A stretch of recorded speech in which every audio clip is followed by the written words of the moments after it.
Ya, pemirsa, Anda kembali menyaksikan Kampus Corner, fasilitasi perusahaan FT Udinus ciptakan robot AGV Kaibo.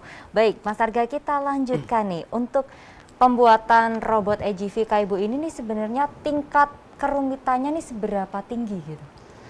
Untuk tingkat kerumitannya kalau dalam drive robot itu kan ada level-levelnya, level 0 sampai 6. Kita itu berada di tingkat level 3. Level 3, Yeah. berarti tengah-tengah ya Mas? Ya?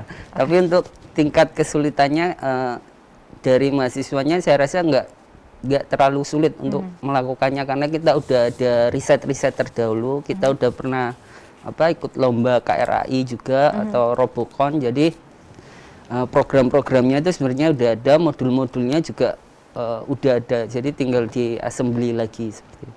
Oke, baik. Kemudian untuk ini Mas, user friendly nggak sih ini robot AGV ini, untuk penggunaannya mudah nggak sih untuk semua orang gitu?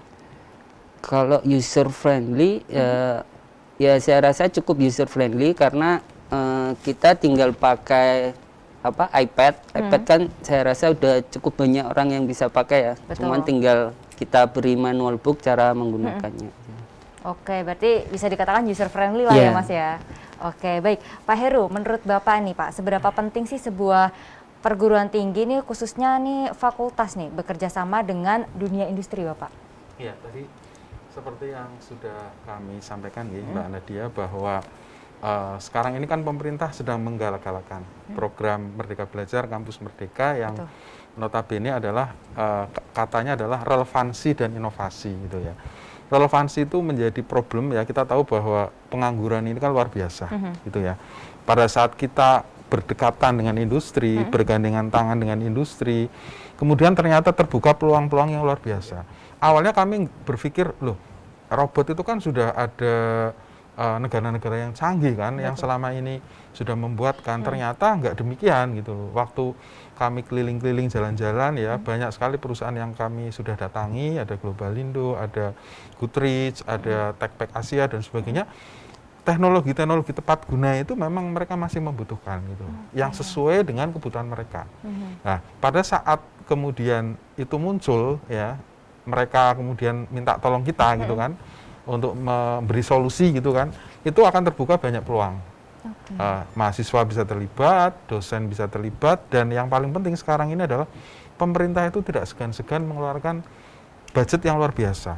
Tahun ini untuk penelitian yang kemarin mendanai AGV ini, pemerintah menggelontorkan dana 1 triliun. Wah, luar biasa. Iya, makanya kita melihat bahwa engineering ini sebenarnya kami heran gitu, kenapa dengan potensi teknik yang luar biasa, kenapa peminatnya belum begitu banyak gitu. Ini yang tantangan buat kita, karena sebagai pilar industri 4.0 ini dibutuhkan banyak talent gitu ya, baik itu dari mungkin dari SMK, dari perguruan tinggi yang memang dibutuhkan untuk memajukan Indonesia gitu. Itu mungkin. Berarti tadi apa ya, mungkin masih berpikiran, aduh nih kalau teknik susah sulit, atau gimana gitu, sulit gitu ya Pak. Berarti ini dengan caranya menggandeng SMK seperti itu ya Pak ya. Betul, mungkin ya, untuk nanti melanjutkan ke jenjang selanjutnya, ke perguruan tinggi bisa mengambil studi teknik seperti itu ya Pak. Betul, ya mungkin ya. Oke, luar biasa. Baik Pak Ari, kalau untuk program studi teknik elektro sendiri ini sejauh ini kerjasamanya dengan mana saja Bapak? Kami kerjasamanya cukup banyak ya. Mungkin kalau kita sebut satu persatu ya cukup banyak ya. Banyak, dalam artian yang kita paling produktif itu adalah kalau untuk yang di institusi akademik itu dengan ITS, UI, terus kemudian dari IPB, yaitu ITB juga. Ya, nah, yang saat ini yang terakhir ini kan dengan IPB ya, itu baik di industri juga ada, dengan teknik industri ada, di teknik elektro juga ada. Nah, untuk yang bidang industri itu usaha dan industri, kami juga cukup banyak.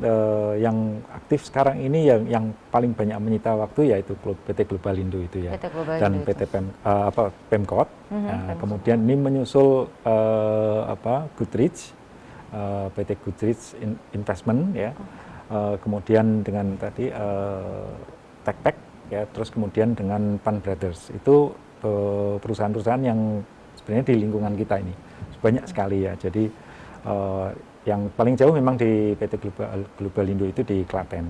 Oke, berarti ini kerjasamanya sudah sangat luas ya Pak ya. Iya, betul. Bahkan tadi sudah untuk proyek kedepannya sudah banyak list mengantri gitu ya Pak Iya. ya. Kita Sudah kekurangan dosen. Oke, kekurangan tadi dosen untuk Dan sumber daya manusianya ya Pak ya dan tadi ya. mahasiswanya ini. Proyeknya Dan mahasiswa banyak itu, tapi ya oke. betul.